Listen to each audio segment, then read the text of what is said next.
Ayollar, bugun sizlarga men uy sharoitida qanday qilib hadli vidinalardan xalos bo'lish uchun kerak bo'ladigan tampon tayyorlashni o'rgataman. Buning uchun bizga bir martalik perchatkalar, eng arzon bo'lgan xlorofilpit antiseptik vositasi, keyin esa bizga paxta, steril bent, qanaqa bo'lsa ham svicha, men ko'pincha to'g'risini aytsam, klazin svichasini ishlataman.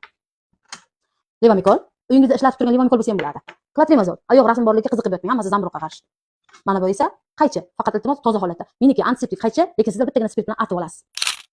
Men ayollarimizga doimo gigiyenik vosita sifatida xlorofilpitni ishlataman. Sababi ham cho'ntakbop, ham juda ham yaxshi ta'siri. Shuning uchun siz ham bemalol har doim uy sharoitida xlorofilpitdan foydalanishingiz mumkin. Ya'ni yarim litr qaynab iligan suvga 2 osh qoshiq solamiz va aralashtirib tahorat qilamiz. Mana shu svicha va tamponlarni qo'yishdan oldin har doim tahorat bo'lishi kerak. Ana endi steril bintlarimizni ochamiz. Bintni ham qilish osongina. Juda ko'p ayollarimiz menga beriladigan aksariyat savollari, doktor, aptekadagi tampon bo'lmaydimi deydi. Yo'q, bo'lmaydi aptekadagi. Mana shu bo'ladi. Mana, oddiygina. Mana. Mana, o'zimizning holatimizga qarab paxta olamiz. Mana.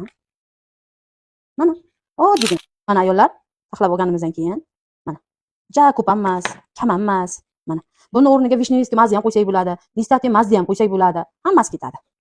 Tayyor bo'ldi. Mana. Endi buni bemalol xlorofilpit bilan tahorat qilib, klazin svichani qo'yib